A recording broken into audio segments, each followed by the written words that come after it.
안녕하십니까. 오늘은 로마서 6장 5절의 말씀을 살펴보도록 하겠습니다. 만일 우리가 그의 죽으심을 본받아 연합한 자가 되었으면 또한 그의 부활을 본받아 연합한 자가 되리라. 자, 오늘 이 로마서 6장 5절의 말씀 중에서 그의 죽으심, 여기서 그라고 하시는 것은 그리스도를 의미하고 있죠. 그리고 그의 부활하심, 이 두 가지에 대해서 살펴볼 것인데, 이 그리스도의 죽으심과 부활은 성경 66권에서 말씀, 하나님께서 우리 사람들에게 알리고자 전하고자 하시는 핵심 포인트가 되겠습니다. 그렇기 때문에 사도 바울이 이 로마서 6장 5절에서 본받는 자가 되라. 그리스도의 죽으심도 본받아야 하지만 그 죽으심을 본받았기 때문에 부활하심도 본받을 수 있다라는 것에 대해서 말씀하고자 하시는 것이고, 하지만 중요한 것은 지금까지 그리스도 외에는 어느 누구도 부활에 이른 사람이 없습니다. 그렇기 때문에 이 말씀은 이미 지나가버린 과거형이 아니라 앞으로 그렇게 되어야 할 미래형, 다시 말해서 약속의 말씀이 되겠습니다. 이것은 약속의 말씀. 약속의 말씀을 미리 말씀하여 주신 것이고, 이것은 언제 그리스도께서 두 번째 다시 오시겠다고 하시는 약속이 남아있는 우리들에게 이루어지고 응하여야 할 말씀이라는 차원에서 과연 그의 죽으심은 무엇을 의미하고 또한 그 부활하심은 무엇을 의미하며 그것이 우리에게 어떻게 적용이 되어야 할 것인가, 그것에 대해서 오늘 이 시간 살펴보고자 하는 것입니다. 자, 여기서 첫 번째로 죽으심은 무엇을 의미할까 하는 것입니다. 죽는 것은 무엇일까요? 우리가 흔히 알고 있는 죽는다라고 하는 것은 썩고 죽는 것을 의미하고 있습니다. 그 죽는 것을 의미를 다들 알고 있습니다. 눈에 보이는 표면적인 것은. 하지만 그 뒷면에 썩고 죽는 죽음 외에 또 하나의 죽음이 있습니다. 성질을 죽이는 것.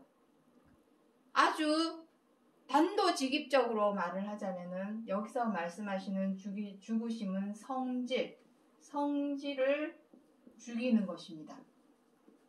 성질을 죽이는 것.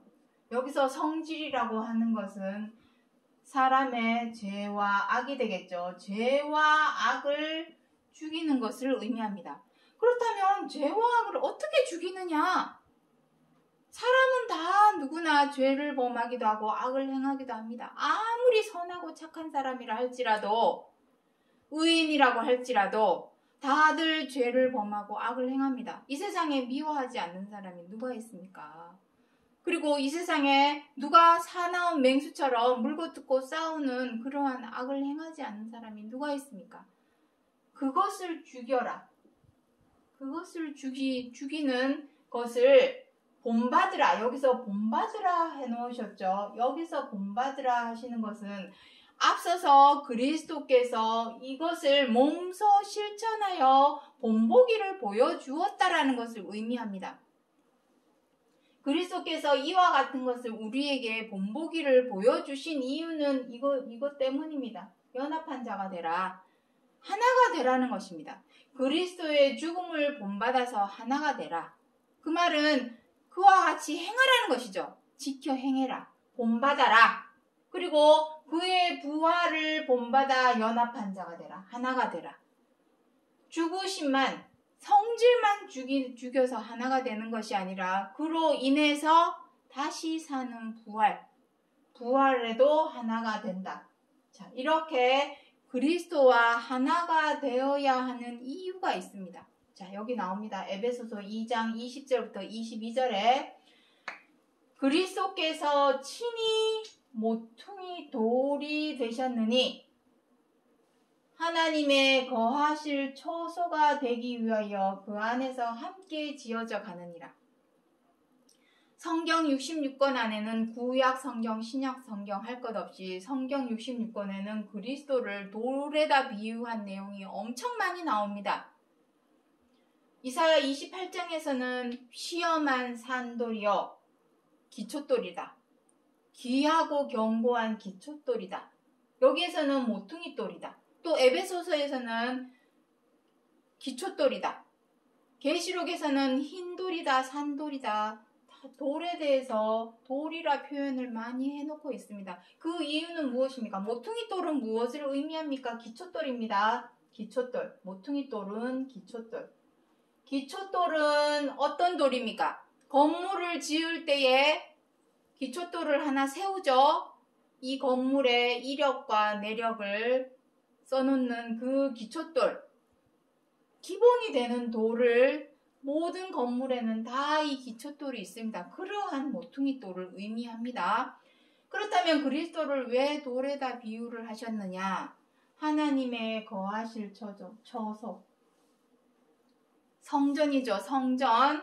돌로 건물을 돌과 돌이 연합해야만이 건물이 세워집니다. 성경 66권에서 그리스도로 말미암아 하나님이 거하실 처소가 될 우리가 바로 집이요 성전입니다. 고린도전서 3장 16절에 그 돌을 계시록에서는 예루살렘 성전이다 라고 표현을 해 놓았습니다. 21장 22장에 보면 그리 기록을 하고 있습니다. 우리 사람을 성전이다 라고 빗대어 말씀하신 것입니다. 사람이 성전이기 때문에 그 기초돌은 당연히 그리스도가 되는 것이 맞겠죠. 그러면 우리도 연합한 자, 그 그리스도의 하나님의 거하실 처소인 성전으로 지어지기 위해서는 그리스도께서 보여주신 본보기, 몸소 실천하여 보여주신 본보기인 이 죽으심과 부활을 정확하게 알고 있어야 우리도 그렇게 연합한 자가 되어서 지어져 가겠죠. 무엇으로? 하나님이 거하실 처소인 성전으로, 집으로. 우리 사람이 하나님이 거하실 집입니다. 하나님은 사람의 손으로 지은 교회 건물, 성당 건물에 계시고자 하는 것이 아닙니다. 이 말도 제가 임의로 마음대로 하는 얘기가 아니라 사도행전 7장이나 사도행전 3장이나 13장에 보시면은 다 기록을 해 놓았습니다. 하늘은 나의, 땅은 나의 발등상이요. 내가 누구를 위하여 집을 지을꼬? 이 세상 하나님은 사람의 손으로 지으신 집에 거하지 아니하고 하나님의 손으로 지으신 집에 거하시나니 그 집은 바로 사람이다 라는 것을 사도행전 7장에서 기록을 하고 있습니다. 자, 그러한 집으로 지어져 가기 위해서는 연합한 자가 되어야 되겠죠. 무엇으로? 바로 그의 죽으심을 본받고 그의 부활하심을 본받아서 연합한 자가 되어야 하기 때문에 과연 그 죽으심은 무엇이고 부활하심은 무엇을 말하는지 이 시간 하나하나 짚어보도록 하겠습니다. 자, 고린도전서 2장 1절부터 2절에 내가 너희에게 나아가 하나님의 증거를 전할 때에 그리스도의 십자가에 못 박히신 것 외에는 아무것도 알지 아니하기로 작정하였습니다. 자, 성경 66권에는 엄청나고 많은 내용들이 기록이 되어 있습니다. 첫사람 아담을 비롯하여서 아담, 노아, 아브라함, 이삭, 야곱을 통해서 나타나게 된 12아들로 인한 12지파를 통해서 이스라엘이라고 하는 민족을 이룬 모세, 그리고 모세가 애굽에서 이스라엘 백성들을 광야로 이끌고 나와서 가나안에 들어가게 된 여호수아, 그리고 여호수아를 통해서 그 이후에 나타나게 된 여러 사사들을 비롯해서 예언자들, 선지자들, 그리고 그리스도 밑에 계셨던 12사도, 사도 바울까지 이렇게 수많은 사람들이 성경 66권에서 하나님의 말씀을 증거해 놓았습니다. 기록을 해 놓았습니다. 하지만 사도 바울이 무엇이라고 합니까? 하나님의 증거를 전할 때에 무엇밖에 전하지 않기로 작정하였다? 십자가에 못 박히신 것. 이 말씀은 다시 말해서 무슨 의미냐면은 성경 66권은 바로 십자가에 못 박히는 것에 대해서만 기록을 해 놓았다. 어디?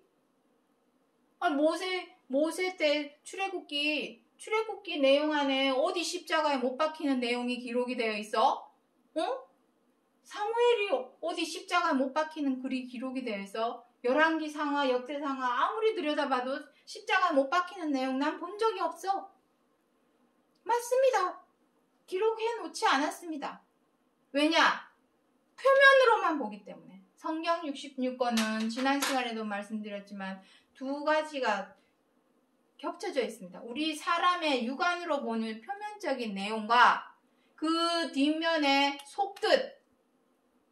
우리가 표면적으로 보는 것은 한계가 있습니다. 하지만 그 이면의 참뜻, 참실상, 참형상이 항상 기록이 되어 있기 때문에 그것을 알리고자 하는 것이지 표면적으로 보고자 하는 그것을 알리고자 하는 것이 아닙니다. 하지만 이 참형상은 누군가가 와서 알려주기 전에는 알 길이 없습니다. 보여주질 않았기 때문에 어느 누구에게나 보여주는 것이 아니기 때문에 때가 되면 보여주는 것이기 때문에 지금 그 참형상을 알려주고 전하여주는 때가 되었다면 마지막 때가 되었다라는 것을 시기를 분별하고 시대를 구분할 줄을 알아야 한다. 그리스도께서 두 번째 다시 오시겠다는 하는 약속이 이루어지는 때가 드디어 왔구나 라는 것을 시대를 분별을 해야 된다라는 것을 말씀드리는 것입니다. 그래서 우리가 표면적으로 봐왔던 성경의 내용으로는 절대로 십자가에 못 박히신 그리스도에 관한 것을 찾아내기가 어렵죠. 잡아낼 수가 없습니다. 하지만 그 이면을 들여다보면 어떤 내용, 어디를 들여다봐도 다 이 십자가에 못 박히셔서 죽으시는 이 죽으심, 십자가에 못 박히셨다는 것은 죽으심을 의미하죠. 이 죽으심이 비단 사복음서나 사도 바울이 기록한 글에서만 기록이 되어 있는 것이 아니라 구약 성경에서도 이미 기록을 해 놓았다. 하지만 표면적으로 봤을 때는 절대로 볼 수 없는 것이지만 그것의 참형상을 알려주었을 때에 비로소 볼 수 있게 된다. 그것을 말씀드리는 것입니다. 사도 바울은 그것을 보았기 때문에 이렇게 말씀을 하는 것입니다. 하나님의 증거를 전할 때에 그리스도의 십자가에 못 박히신 것을 사도 바울은 보았기 때문에 고린도후서 12장에 셋째 하늘에 올라갔다 오는 내용이 기록이 되어 있죠. 사도 바울이 거기 올라가서 본 것이 무엇이겠습니까? 표면적인 뜻이 아니라 그 이면에 담겨있는 참형상, 그것을 사도 바울은 그때 보았고 그것을 보니 성경 66권 안에는 그리스도의 십자가에 못 박히는 것 이거 한 가지 알려주기 위해서 하나님께서 성경 66권을 우리 사람에게 기록하여 주었구나 라는 사실을 사도 바울은 깨닫게 되었고 깨달았기 때문에 그때서부터는 십자가의 죽으심, 못 박히심을 비롯한 그리스도의 부활에 대해서만 전하기로 알리기로 작정을 하게 되는 것입니다. 이것은 사도 바울의 말씀이기는 하지만 사도 바울의 말임과 동시에 우리 또한 성경 66권이 십자가에 못 박히신 것 이거 하나 알리기 위해서 기록하여 주신 말씀이라는 것을 알아야 되겠죠. 아무리 봐도 난 모르겠어. 누군가가 와서 가르쳐줘야 된다는 것입니다. 알려줘야 한다는 것입니다. 그리고 알아야 할 의무가 있습니다. 하나님을 믿는 사람이라면 그리스도를 믿는 사람이라면 이것을 알아야 할 의무가 있는데 어느 누구도 가르쳐주지 않고 있습니다. 왜? 모르니까. 알면 가르쳐줬겠죠? 모르기 때문에 지금까지 그 참형상 참뜻을 알려주지 못하였다. 그것을 말씀드리는 것입니다. 그렇다면 그 못 박히심, 죽으심을 비롯한 부활에 대해서 그 참형상에 관하여 어떻게 기록하고 있는지 이제 하나하나 짚어보도록 하겠습니다. 로마서 6장 6절에 그리스도께서 십자가에 못 박히신 것은 죄의 몸을 멸하여 다시는 우리가 죄에게 종노릇하지 아니하려 함이니, 이것입니다. 그리스도께서 십자가에 못 박히신 것에 대해서는 사복음서 마태, 마가, 누가, 요한에서 아주 적나라하게 마치 한 편의 영화처럼, 한 편의 드라마처럼 기가 막히게 기록을 해놓았고, 우리는 그 내용을 읽을 때마다, 볼 때마다, 들을 때마다 십자가에 못 박히시는 그리스도를 보면서 눈물을 흘렸을 것입니다. 저 역시도 그 내용을 보면서 눈물을 흘렸습니다. 그리고 이것은 다 영화로도 나왔습니다. 영화를 보면서도 우리는 십자가에 못 박히시는 예수님을 보면서 눈물을 다 흘렸죠. 그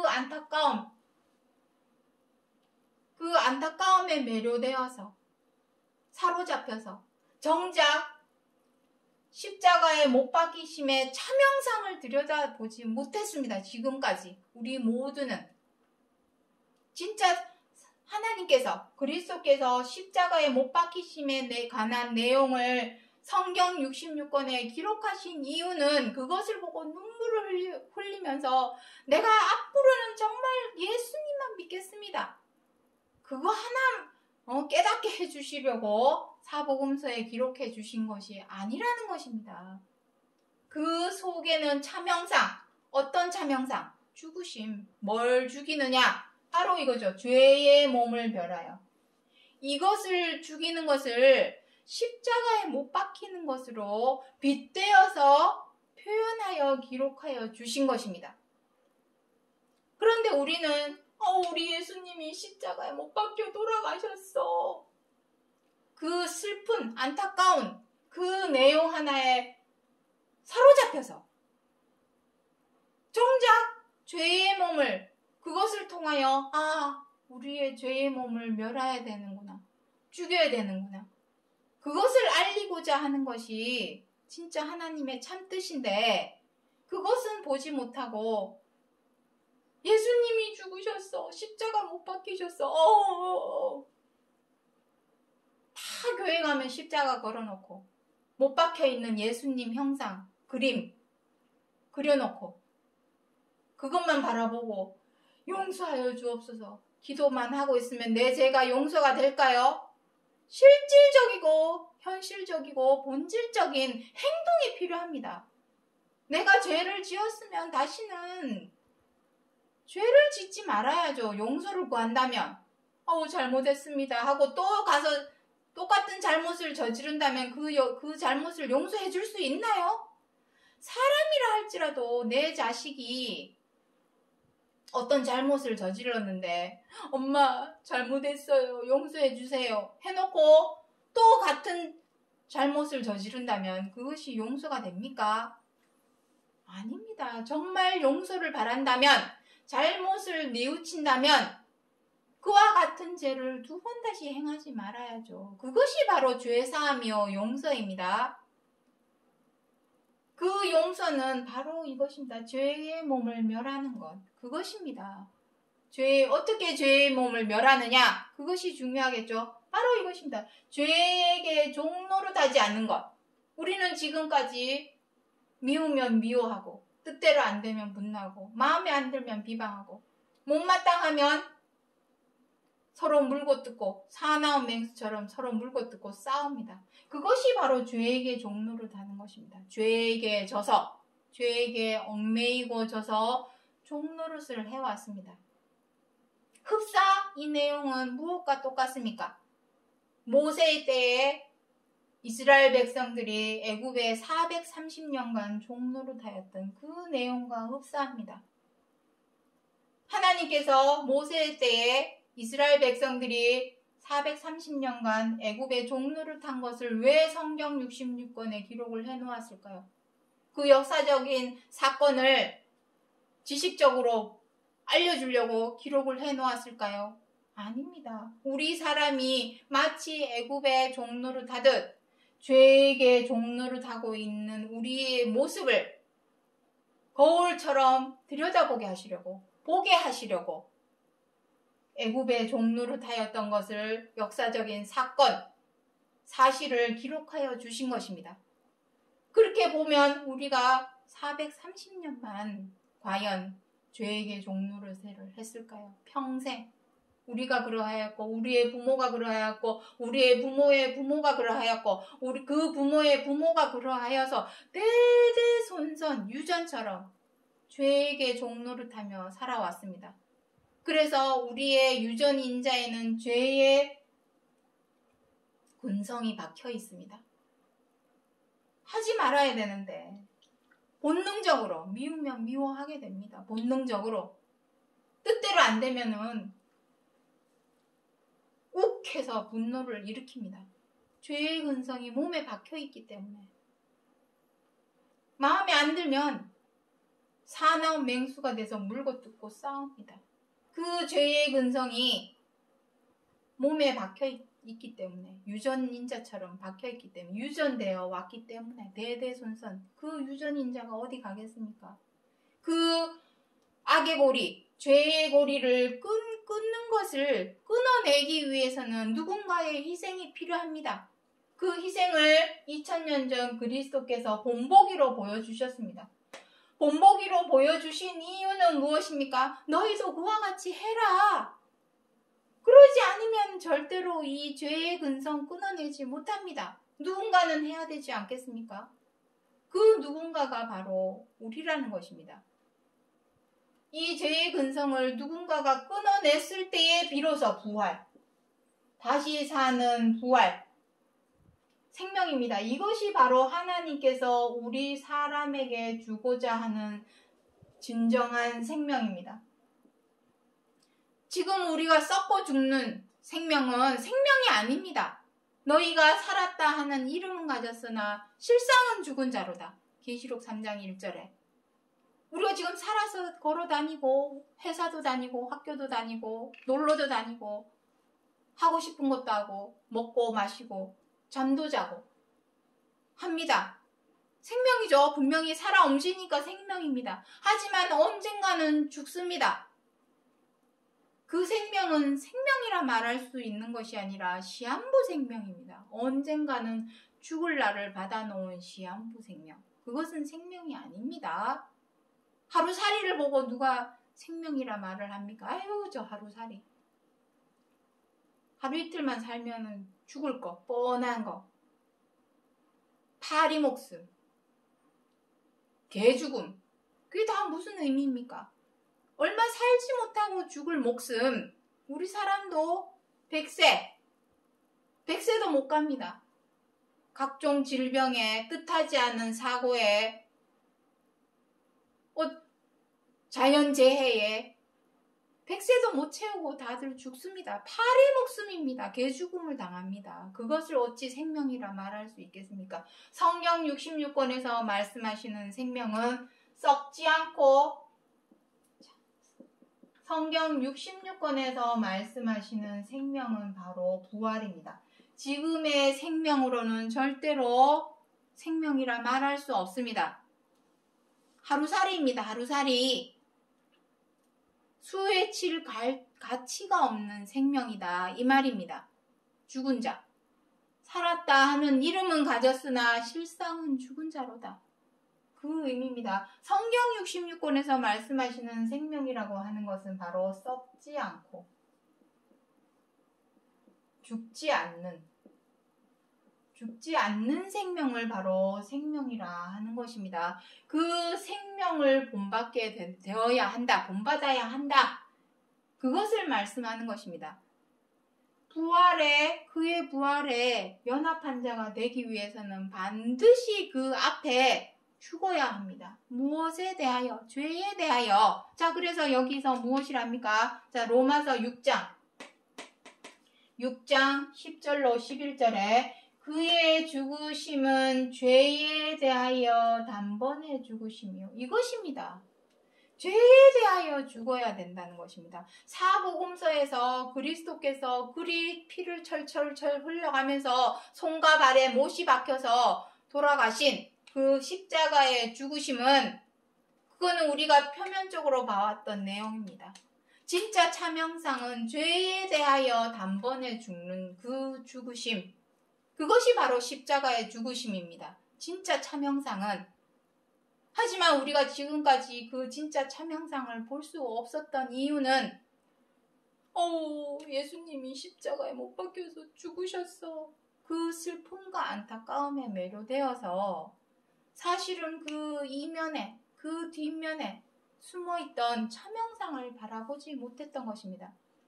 그리스도께서 십자가에 달려서 피를 철철 흘려가면서까지 죽으신 이유는 슬퍼하라고, 안타까워하라고 기록하여 주신 것도 아니요, 죽으신 것도 아니요, 내가 그리스도께서 그렇게 죽은 것과 같이 너희도 나를 본받아서 그렇게 죽어라. 그걸 보여주려고 사복음서에다가 그렇게 기록을 하여 주신 것입니다. 그 죽으심은 무엇이냐? 바로 죄에 대하여 단번에 죽는 것. 하지만 우리 사람은 뒤돌아서면 잊어버리죠.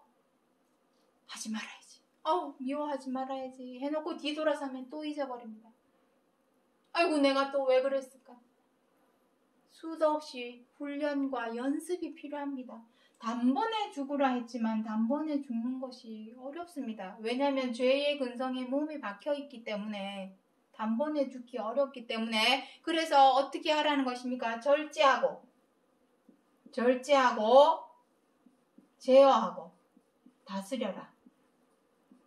죄를. 그것을 필요합니다. 이 내용도 제가 임의로 마음대로 하는 내용 말씀이 아니라 고린도전서 9장 25절과 베드로전서 2장 1절과 창세기 4장 7절에 다 기록이 되어 있는 내용입니다. 그렇게 해야만이 비로소 단번에 죽일 수 있게 되겠죠. 삶 속에서, 생활 속에서 죄를 절제하고 제어하고 다스리는 노력을 해야 합니다. 그것이 바로 죄에 대하여 단번에 죽는 것이요. 그 죽으심을 그리스도께서 십자가의 죽으심을 보여준 것은 무엇 때문입니까? 이와 같이 너희도 너희 자신을 죄에 대하여 죽은 자가 되라. 나를 본받는 자가 되라. 그래야만이 그리스도께서 기초돌로서 하나님이 거하실 처소로, 성전으로 너희들도 연합한 자가 되어서 지어져 갈 수 있다. 그 말씀을 사도 바울이 로마서 6장 5절에서 하고자 하신 말씀이 되겠습니다. 자, 그 죽으심을 통하여 이제 무엇이 나오게 되는 것입니까? 부활. 자, 빌립보서 3장 10절로 11절에 내가 그리스도와 그의 부활의 권능과 고난의 참여함을 알려하여 그의 죽으심을 본받아 어찌하든지 부활에 이르려 하노니. 이것입니다. 우리가 그리스도의 죽으심을 본받아야 되는 이유는 그리스도의 죽으심을 통하여 우리 또한 부활에 이룰 수 있기 때문에 하나님을 믿습니다. 그리스도를 믿습니다. 나 믿으니까 나 부활에 부활에 이를 거야. 어디에 성경에 그런 내용이 있습니까? 본받는 자가 되어야만 부활에 이른다라고 정확하고 명확하게 빌립보서 3장에서 이렇게 기록을 하고 있는데 믿으면 부활해. 누가 그런 말 합니까? 그런 말 누가 해줬습니까? 그 말 어디서 가르침을 받았습니까? 성경에도 없는 말을 하나님 믿으면, 그리스도를 믿으면 구원을 얻고 부활에 이릅니다. 말도 안 되는 말을 누가 지금까지 가르쳐 왔습니까? 그것이 잘못되었고 잘못 가르쳐 왔다면 제대로 된 것을 이제는 받아들이고 그것을 전하여야 되겠죠. 사람들에게. 우리가 그 고난에, 여기서 말씀하시는 고난은 죽으심을 의미합니다. 그 십자가의 죽으심. 그 죽으심에 참여함을 알기 위해서는 어떻게 해야 된다? 본받아야 된다. 본받는다라는 것은 그와 똑같이 행하라는 것을 의미합니다. 그리스도께서 죽으신 것은 죄에 대하여 단번에 죽으신 것과 같이 너희도 그리스도를 본받아서 죄에 대하여 단번에 죽어라. 죽기 위해서는 죄를 절제하고 제어하고 다스리는 노력을 삶 속에서 생활 속에서 해라. 그렇게 해야만이 부활에 이를 수 있다. 부활이 바로 생명입니다. 부활. 다 죽었다 살아났으니까. 무엇에 대하여 죽어야 됩니까? 죄에 대하여. 우리가 죽으면 안 됩니다. 난 죽으면 이 육신이 죽으면 끝납니다. 그 죽음을 말하는 것이 아닙니다. 죄에 대하여 죽어라. 그것을 말씀하시는 것입니다. 죽으면 부활돼. 하나님을 믿은 사람은 죽으면 부활해. 아닙니다. 죄에 대하여 죽는 것입니다. 내 육신이 죽어버리면 끝납니다. 왜? 죽는 즉시 썩기 때문에, 부패하기 때문에. 육체가 없으면 어떻게 성전이 집이 될 수 있습니까? 하나님이 거하실 처소가 어떻게 될 수가 있겠습니까? 육신이 있어야 합니다. 이 육신이 있어야 되기 때문에 항상 삶 속에서 건전하고 건강한 생활을 해야 합니다. 마음은 건전하게, 몸은 건강하게. 건강함을 유지하기 위해서는 항상 소식을 하고, 몸에 해롭다는 술, 담배는 하지 말아야 하고,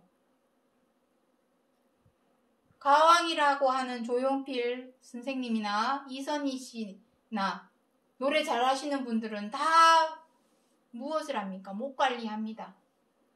말을 평소에 잘 많이 하지 않는다든지 이런 식으로 관리를 합니다. 우리도 부활에 이르기 위해서는 이 육신이 하나님의 집이 되기 때문에, 성전이 되기 때문에 이 육신 관리를 잘해야 되겠죠. 건강 관리를 잘해야 합니다. 그러기 위해서는 몸에 해롭다는 것은 하지 말아야 되겠죠. 건강하게, 마음도 건전하게, 몸도 건강하게. 마음을 건전하게 갖는 것은 바로 죄에 대하여 단번에 죽는 것이요. 몸이 건강하기 위해서는 소식을 하고 몸에 해롭다고 하는 것은 하지 않는 것.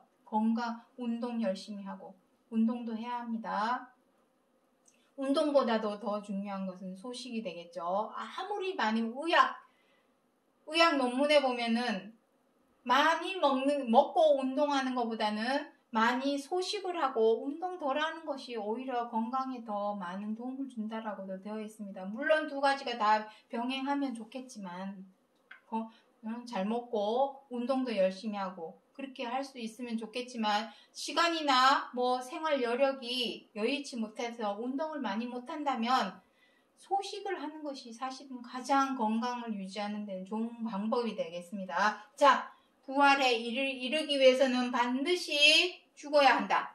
거기서 죽는 것은 육체의 죽음을 우리 몸, 육신, 이 육신의 죽음을 의미하는 것이 아니라 죄에 대하여 죽는 것을 의미한다.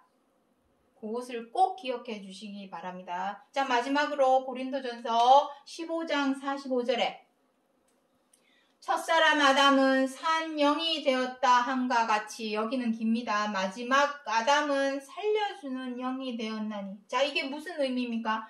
첫사람 아담은 창세기 3장에서 기록하고 있는 그 아담을 의미합니다.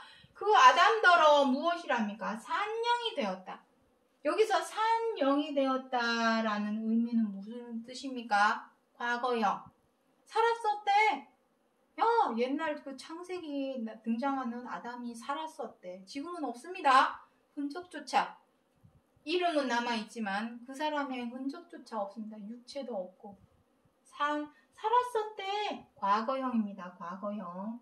그런데 이 말씀은 아담에게 국한된 말씀이 아닙니다. 우리 또한, 우리도 이제 내일 모레면 살았었대. 그렇게 될 것입니까? 여러분은 그렇게 되고 싶습니까? 살았었대. 이 세상에 살았었대. 김아무개 살았었대. 지금 이 지구상에 살고 있는 모든 사람들은 이것입니다. 과거형. 살았었대. 언젠가는 죽게 되겠죠? 살았었대. 과거형입니다. 하지만 여기서 무엇이랍니까? 마지막 아담은 살려주는 영. 살려주는 영이라는 의미는 무슨 뜻입니까? 미래형입니다. 미래형. 살려주는 영. 내가 누군가를 살려준다라는 것입니다. 그렇게 되기 위해서는 살았었대 하는 과거형이 되면 되겠습니까? 내가 죽어버리면 누구를 살려줄 수 있습니까? 내가 살아있어야 누군가를 살려주겠죠? 여기서 말씀하시는 살려주는 영은 부활을 의미합니다. 부활. 부활은 아까 무엇이라 했습니까? 여기 좀 보여주시기 바랍니다. 부활. 아까 부활은 무엇이라 했습니까? 이건 저가 하는 말이 아니라 썩지 아니하고 죽지 아니하는 것. 이것이 바로 부활입니다. 진정한 참형상의 생명입니다. 이것이. 이 생명이 바로 부활인데 이 부활에 이르기 위해서는 어떻게 해야 된다? 죄에 대하여 단번에 죽어야 한다. 죄에 대하여 죽어야 한다. 죄의 몸을 멸하여 다시는 죄에게 종노릇하지 않아야 한다. 그것이 부활하는 조건입니다. 하나님을 믿으면, 그리스도를 믿으면 죽어서 부활합니다. 성경에 어디 그런 말이 있습니까? 죄에 대하여 죄의 몸을 멸하고 다시는 죄에게 종노릇하지 않아서 죄에 대하여 죽은 자는 부활에 이를 것이라. 이것이 정답이요 참형상입니다. 부활에 대한 참형상입니다. 믿으면 된다. 그런 막무가내의 말이 어디 있습니까? 믿으면 뭐가 됩니까? 하나님의 기적으로 됩니다. 말도 안 되는 이치를 벗어난 진리는 진리가 아닙니다.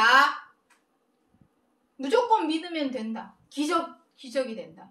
기적은 무슨 마술사가 마술 부리는 것처럼, 도깨비가 방망이 치는 것처럼 기적은 일어나지 않는 것이 아닙니다.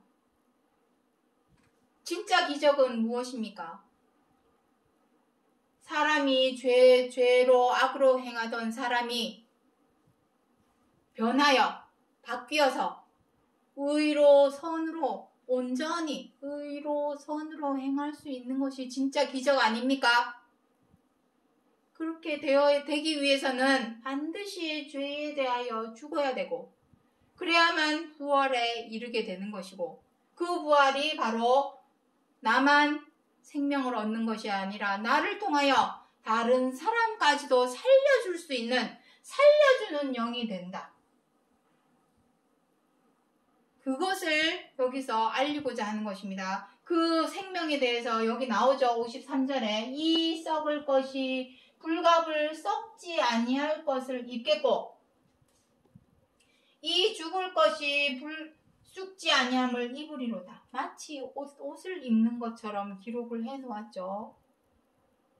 이렇게 이 썩을 생명, 우리는 곧 있으면 죽습니다. 아유 살았었대. 저 사람 살았었대. 근데 지금은 없어. 이렇게 되고 싶습니까?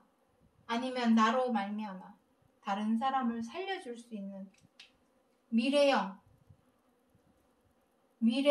살려주는 영이 되고 싶습니까? 이 세상에 죽고 싶은 사람은 아무도 없습니다. 그럼에도 불구하고 죽음을 향하여 불나방처럼 우리들은 다 달려가고 있습니다. 그 이유는 무엇입니까? 죄대로 악대로 행하기 때문에 그 죄만 죽이면 죄의 몸을 멸하여 죄에게 종노릇만 하지 않으면 부활에 이를 수 있는데 나뿐만 아니라 다른 사람까지도 살려줄 수 있는 영이 되는데 이것이 진정한 의인입니다. 다른 사람을 살려줄 수 있다면 차 사고가 나가지고 그 사람 꺼내주고 물속에서 죽어가는 사람 살려주고 그건 사람이라면 당연히 할 일이죠. 그것을 가지고 의인이다, 선인이다 말하는 것이 아닙니다. 진짜 살려줘야 할 것은 영입니다. 영이 살아야 내 육신도 살기 때문에 내 육신이 썩고 죽는다라는 얘기는 이 집이 폐가가 된다는 얘기는 그 영이 떠나가기 때문에 폐가가 되는 것입니다. 썩고 죽는 것입니다. 그럼 반대로 내 육신이 썩지 않고 죽지 않는 것을 입는다는 얘기는 그 속에 살고 있는 영이 근본적으로 그 영이 살아있다라는 의미가 된다라는 것입니다. 내가 살아있어야 다른 사람도 살려주지 내가 죽으면 무슨 소용이 있겠습니까? 아유 저 사람 살았었대 이렇게 되는 것이 아니라 지금까지는 그래 왔지만 마지막 아담 그리스도죠. 그리스도께서 자 정리하겠습니다. 그리스도께서 우리에게 그의 죽으심과 죄에 대한 죽으심입니다. 육신 십자가에 못 박혀서 피 철철 흘려가면서 죽으신 그 죽으심 영화와 같은 드라마와 같은 그런 애처로운 그러한 죽으심 그거 알려주기 위해서 사복음서에서 기록한 것이 아닙니다. 죄의 몸을 멸하여 다시는 죄에게 종노릇하지 않는 죄에 대하여 단번에 죽는 그 죽으심을 알리고자 하시는 것이 진짜 차명상입니다. 그것을 우리가 본받아야만이 살려주는 영, 부활에 이룰 수 있다. 부활에 이르러야 하는 이유는 그래야만이 우리가 하나님의 거하실 처소로 치어질 수 있기 때문에 그리스도와 연합하여 성전으로 지어져 갈 수 있기 때문에 그렇게 돼야만이 나뿐만 아니라 다른 사람까지도 치유하고 치료할 수 있는 살려주는 영이 될 수 있기 때문에 그것을 성경 66권 1.1획도 빠지지 아니하고 성경 66권에서 이 그리스도의 십자가에 못 박히신 것 이거 한 가지 이 죽으심 한 가지 알려주기 위하여 아담의 때, 노아의 때, 아브라함의 때, 모세의 때 그리고 사사시대 그리고 분열 왕국 시대 그리고 선지자의 시대 예수님의 시대까지 이르러서 오늘날까지 성경 66권에서 다 기록하고 있는 이유는 바로 이 못 박히심과 그로 말미암은 이 부활에 관한 이 내용을 알려주고 가르쳐주기 위해서 사도 바울이 로마서 6장에서 기록하여 주신 약속의 말씀이라는 것을 기억해 주시기 바랍니다. 오늘 여기까지 하고 마치겠습니다. 감사합니다.